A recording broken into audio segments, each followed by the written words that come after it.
I recently challenged myself to list my top 5 games that start with every letter of the alphabet. And so we're kicking things off with my top 5 games that start with the letter A. These games could be from any time, from any platform, and any genre. Mobile games, NES games, PS5 games, 2000s internet flash games, it's all good, as long as I've played it. Obviously, I can only talk about games I've personally experienced, so this is just, like, my opinion, man. To keep things diverse, I did set myself a rule to only include one game per franchise, which is going to get really annoying when we get to X. There is some gray area there, which I'll discuss more if and when it comes up. Another thing worth mentioning with this letter specifically, articles like A and An don't count for the sake of alphabetizing, so something like A Hat in Time would be filed under H, not A. For the most part, this was a pretty easy letter to put together. I like all of the games I'm about to talk about, which will not necessarily always be the case as we progress through the alphabet. And it also wasn't that competitive, in the sense that there isn't a 6th game that just barely missed the cut. I feel confident in telling you that these are my top 5 A games, unless I completely forgot about something, and you can shame me in the comments. Speaking of, sound off with your favorite A games below. I'm curious how your list stacks up against mine, and what games I've missed. But let's jump in with a blast from the past. Number 5, Age of Empires 2. Age of Empires is a seminal real-time strategy game, and for many people, myself included, an introduction to the entire RTS genre. It's a fast-paced 4X experience with a civilization theme, tons of replayability, and some pretty memorable sound design. I do think this is a genre that's kind of fallen by the wayside, at least in terms of mainstream popularity, but this is a game that most people remember fondly. In a standard game of Age of Empires, you start off somewhere on an isometric map with a town center, a scout, and a few villagers. Your villager's primary job is to gather the game's 4 resources: wood, food, gold, and stone, by harvesting trees and ore deposits, hunting wild animals, or planting farms. They can also construct buildings at the cost of these resources, like mills and mines that increase efficiency, defensive structures like walls and turrets, or houses that increase your population cap. The most important buildings allow you to produce military units and research technologies that make your units tougher, increase worker efficiency, or otherwise make your empire more effective. Both production and research cost additional resources and also take time, which of course at the end of the day is the game's most important resource. Physical resources are limited and exhaustible, which forces players into conflicts and competition as stone and gold deposits are depleted and players race to control the center of the map. The main way to win is by sending your army to demolish neighboring settlements until you are the last civilization standing. At higher difficulties, you will likely have to fend off raiders from your rivals as you build up your forces, and probably send your own raiding parties to pick off their workers and slow their development. Technological development in Age of Empires is divided into 4 distinct ages: the Dark Age, the Feudal Age, the Castle Age, and the Imperial Age. Once you meet certain prerequisites and gather enough resources, you can advance to the next age, which unlocks new technologies, more powerful units, and most importantly, changes the appearance of all your buildings. I'm not kidding, that's the most satisfying part of the whole game. On the standard difficulty level, the computer never advances ages before you, doesn't send troops to harass you, and generally is terrible at managing their empire. Despite this, I used to love taking my time, building up a massively overpowered army and steamrolling CPU players. Actually, I still did that a couple times when I booted up the 25th anniversary HD definitive version. On higher difficulties, Age of Empires is much more of a knife fight in a phone booth. You have to play aggressively, and a failed invasion of your neighbor is likely a death sentence. Speaking of neighbors, Age of Empires is also a great multiplayer experience. You can go head-to-head with your friends, or other players in online matches. I used to play this all the time with friends, although we would usually play as allies, because if one of you knocks the other out, it isn't fun to wait for your friend to play the rest of the game. But you can do that. You can set teams and work together as the very historical Japanese Viking alliance and destroy the computer. Incidentally, I've also played a ton of Star Wars Galactic Battlegrounds, which is a Star Wars reskin of Age of Empires 2. And it is substantively the same game, except instead of Byzantines or Aztecs, you play as the Trade Federation, the Galactic Empire, or the Gungans. Actually, it's sort of better than AoE 2, since it came out a few years later and has more unit diversity and some quality of life features that Age of Empires is missing. Instead of your monks collecting relics that generate gold, your Jedi collect holocrons that generate Nova crystals.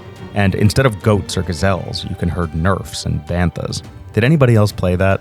Whether retelling history in Age of Empires or blasting womprats with ATTEs a longer time ago and far, farther away, this game is a stone-cold classic in a genre I would like to see regain some prominence. This is one that I will probably always continue to revisit from time to time. Number 4.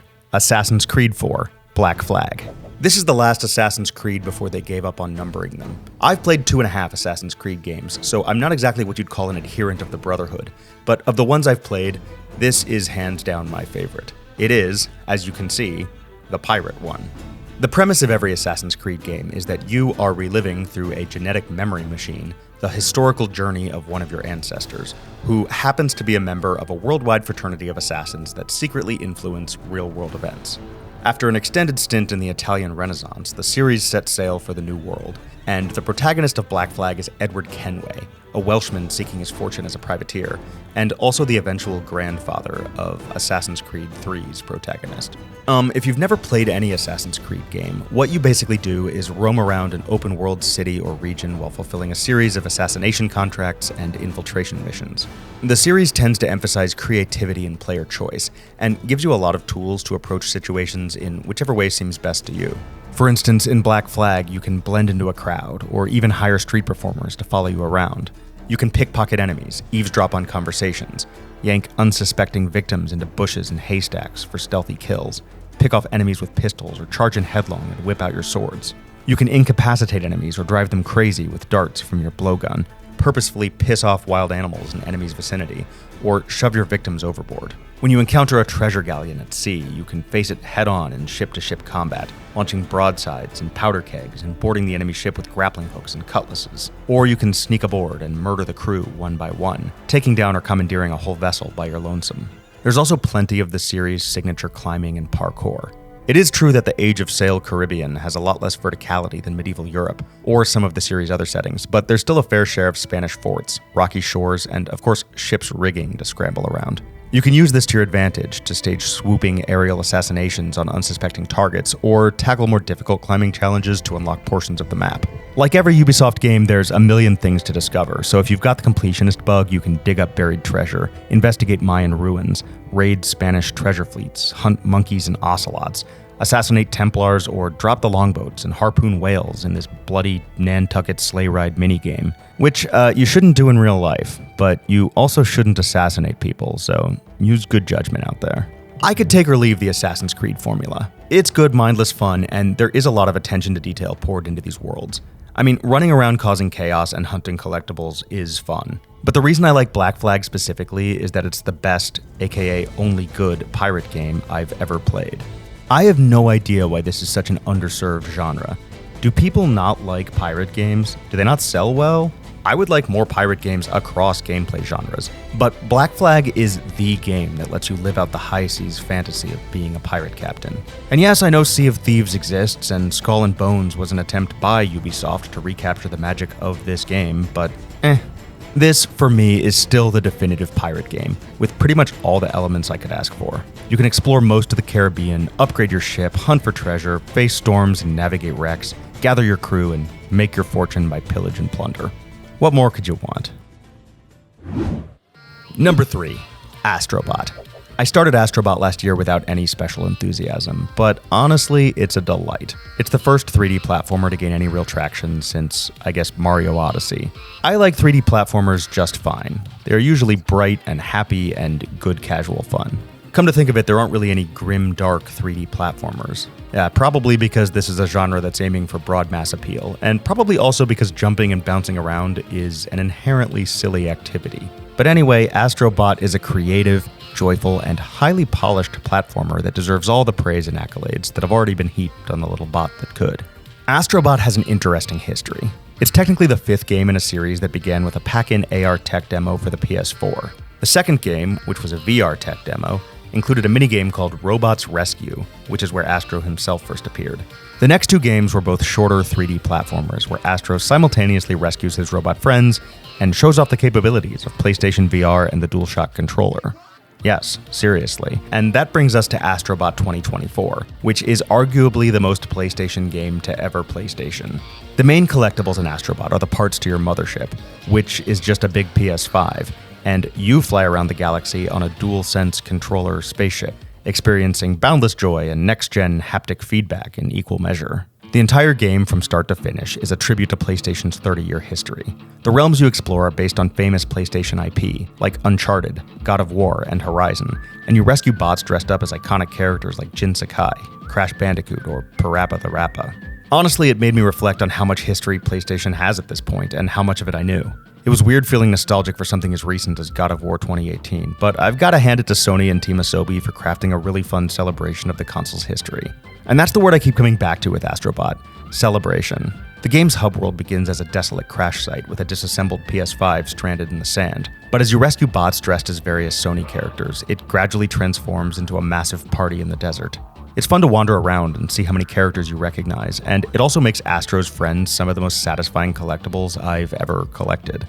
The gameplay in Astro Bot isn't necessarily groundbreaking, but it is extremely refined, and the controls are satisfyingly responsive. Astro's verbs are simple and accessible: running, punching, and jumping, with a laser jetpack that slightly extends your airtime, but some of the in-game power-ups change gameplay in really creative ways. My three favorites are a mouse power-up that lets you shrink down to a tiny little guy, a watch that lets you dramatically slow down time, that one's used in a lot of interesting ways, and a power-up that turns Astro into a sponge. As a sponge, you can absorb water to swell to giant size, or wring yourself out to douse enemies and objects with water and revert to normal size. I like the sponge. I think it's the most visually interesting, and it's fun to stomp around as a giant sponge guy. Of course, there's also franchise-specific power-ups, like Aloy's bow or Kratos' axe. The only part of Astro Bot I don't like that much is a slight over-reliance on gimmicky motion controls.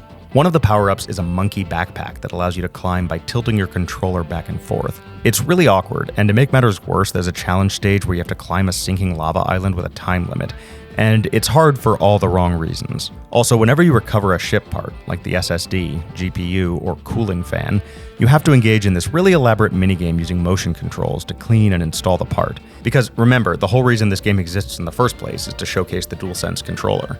Although, to be fair, I did not know that the controller had gyroscopic controls. The only times I've ever interacted with that feature is with Astro Bot and the gestures in Elden Ring.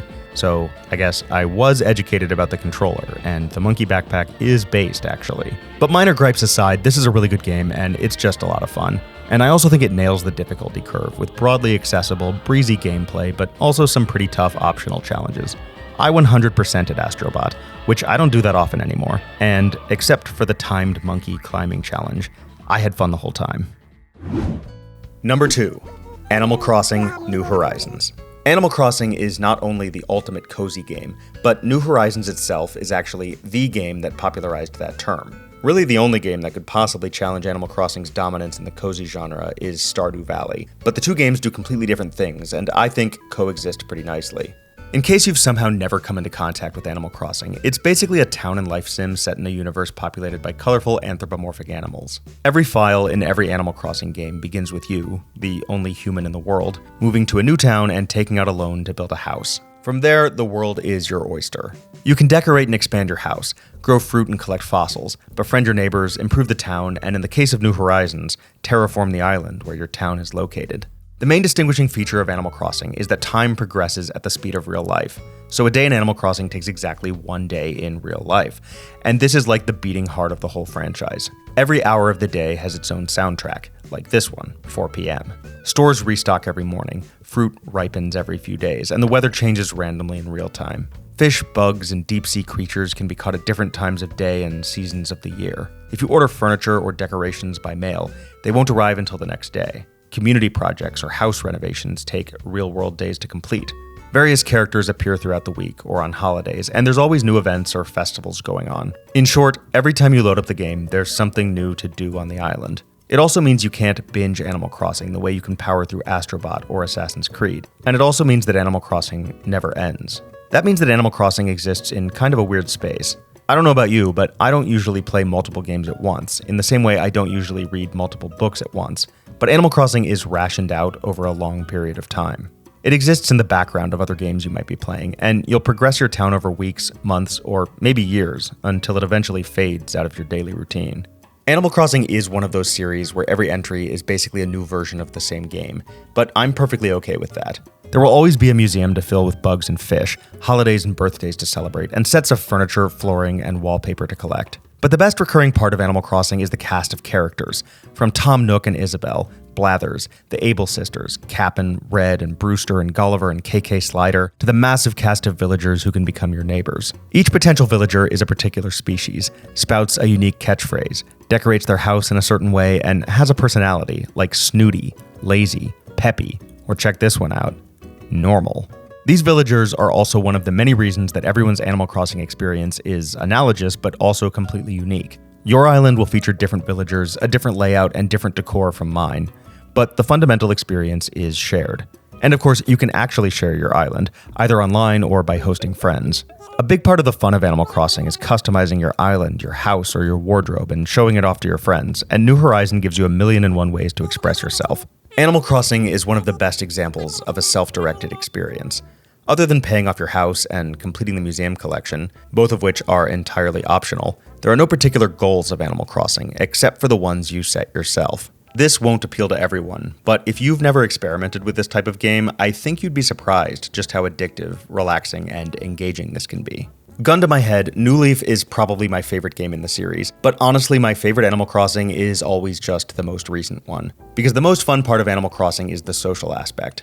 Whether you actually visit your friends' towns to trade outfits, furniture, and recipes, or just swap tales with your work friends about hunting down the last piece of mermaid furniture, catching a coelacanth, or wolfgang moving into your town, Animal Crossing is the most fun when everyone is playing. And, I played New Horizons during the pandemic like everyone else, so it'll always be associated with some very specific memories, and also a very bizarre and online period of time. I was already fond of this franchise, but that experience formed a connection to the series that I won't forget. I'll be there for the next Animal Crossing, excited to see what they do at the museum, what new shops and characters might wind their way to my village, and what nefarious home equity rates Tom Nook will have cooked up in the interim. Before I tell you about my A1 since day one, here's a few honorable mentions, and only a few because, as I said, there weren't a lot of other A games on my shortlist. Axiom Verge is a pretty cool Metroidvania about a scientist exploring an ancient alien world. I played it and had a good time with it, but there are other Metroidvanias I enjoy more, including another A game, Animal Well. Animal Well is cool. I played Animal Well last year, and I think it was a bit overhyped for me beforehand, but I did really enjoy it and respect the world design and the multi-use items. It has a really clever and unique game world and design philosophy, and a ton of secrets that you will likely never unravel on your own. That said, after I beat the main game, I wasn't really motivated to explore all the different rabbit holes. Still, it would probably be my number 6 if I had one. Ape Out is this really stylish little game about a gorilla who escapes from a lab and goes on a rampage, set to a jazzy soundtrack that reacts with cymbal crashes and rim shots when you slam armed guards into the walls. Pretty neat. Among Us is a game that, like Animal Crossing New Horizons, became popular during the pandemic. Everyone knows Among Us. Hell, Daniel Craig played it with Stephen Sondheim and Angela Lansbury in Glass Onion. Among Us is basically Mafia in video game form, and the best way to play is with a bunch of friends in the same room shouting and accusing each other. My last honorable mention is a game that I haven't actually played but would like to, and that's Alan Wake. I've had both of the Alan Wake games recommended to me many times, and the premise is interesting, so let me know if that's one I should check out. But enough stalling. It's time for my favorite A game. Number 1, Advance Wars Dual Strike. This has long been one of my all-time favorite series. Advance Wars is a continuation of the Nintendo Wars franchise, so called because the first Advance Wars appeared on the Game Boy Advance. It's a turn-based tactical game about somewhat cartoonish modern warfare on a grid-based map with colorful characters, a fun story with anime betrayals and rivalries, and some of the best and thinkiest turn-based gameplay on offer. In general, there are 2 ways to win a game of Advance Wars. The first is to destroy all enemy units. The second is to capture the opponent's HQ, which is more satisfying, but also means you can't leave your own HQ unguarded. The central puzzle of Advance Wars is the massive rock-paper-scissors relationship between all the different units. Artillery and rockets are devastating from long range, but can't move and fire on the same turn, and can't defend themselves from direct attacks. Recon units have incredible movement range on roads and excellent vision in fog of war, but aren't very strong in combat. Fighters, bombers, and copters ignore movement costs from terrain, but burn fuel each turn and crash out of the sky if not resupplied. Cities, bases, and the enemy HQ can only be captured by infantry and mech, which are otherwise the weakest and slowest moving units in the game. You won't take down a Neotank or a stealth fighter with foot soldiers, but sometimes you can pull off a stealthy Frodo in the Ring style victory against a massively overpowered opponent by sneaking an infantry unit all the way to their HQ while the rest of your units stage a desperate last stand, and I love that. Every unit has a use, and also a counter, so it can feel like a giant, complicated chess match, with potential for all kinds of clever maneuvers. Some maps introduce new factors like fog of war, weather effects, variable wind conditions, and most importantly, the ability to produce more units at bases, ports, and airports for a price, which really is the ultimate balancing factor. Sure, a mega tank or a battleship is more powerful than a measly regular tank, but also 5 times the price. So is it worth it to save up, or is it better to spam cheaper units and spread your influence across the map more quickly? Friendly cities also generate income, so the more you can capture, the more spending power is at your disposal. One of the other bright spots in Advance Wars is the cast of commanding officers, or COs. The various COs each have their own strengths and weaknesses, and game-changing CO powers that charge up as your units take or deal damage. For instance, Grit's indirect fire units have increased range and damage, but he sucks at direct combat. Olaf can summon powerful blizzards, and his units don't suffer movement or fuel penalties in the snow. Eagle, the best CO, is terrible at naval combat, but an ace in the sky, and more importantly, his CO power lets your units move twice in a turn. In Advance Wars 2, the campaign required you to use different COs for particular missions, which is interesting, but in Dual Strike you lead an allied force and can choose from all available COs, allowing you to approach campaign missions in whatever way appeals to you. And in Dual Strike, all of the COs can be leveled up and equipped with minor perks that change gameplay even further. It's just one more element that injects personality and replayability into the game. I love the first and second Advance Wars and their Switch remaster, and I'm also generally okay with Days of Ruin, which is the weird post-apocalyptic reboot with entirely new characters. But for me, Dual Strike is the best game in the series. It's like the Smash Bros. Ultimate of the series. The gang's all here, every CO and unit from the first 2 games, plus new units like stealth fighters and aircraft carriers, new COs and villains and map features, and a massive new campaign that pits the united forces of Orange Star, Blue Moon, Green Earth, and Yellow Comet against a resurgent black hole. If there's anything to dislike about Dual Strike, it's the power creep, with game-breaking abilities and tag powers, but then again, everyone is so overpowered, it's kind of just part of the experience. Plus, you can always disable CO powers or tweak a whole host of other options in the expansive Versus mode. Versus mode is incredible. Not only are there tons and tons of challenges to take on, you can also set up a million different maps and conditions and game modes, design your own maps from scratch, or most importantly, play with friends. Advance Wars multiplayer is pass and play, which means you can play with up to 4 people on a single DS. I've played on flights, on road trips, at family gatherings, and with friends in college, and I've taught this game to a bunch of people too, which is actually surprisingly easy. It has that 5 minutes to learn, a lifetime to master quality that undergirds so many classic games. I would love another Advance Wars game. I think there's a lot more fun to be had with this crew, and a ton of potential for fun maps and campaigns and multiplayer. And I do think this is a game with a legacy. A lot of games have drawn very specific inspiration and references from this series, so I think the appetite is out there for more Advance Wars. I think Nintendo was toying with the idea when they remastered 1 and 2. Unfortunately, I don't think Reboot Camp sold very well, which probably bodes ill for the series, but you never know. If Black Hole can keep coming back after how many times I've decimated their country, maybe the Advance Wars franchise will one day make a triumphant return. That was my top 5 A games. This was a fun list to make, especially because those 5 games are all really different from one another. And actually, only 2 of them were even from the same decade. If I had to rate the letter A overall, it's probably somewhere between a high B and a low A tier. 2 of these games, Advance Wars and Animal Crossing, are among my all-time favorites.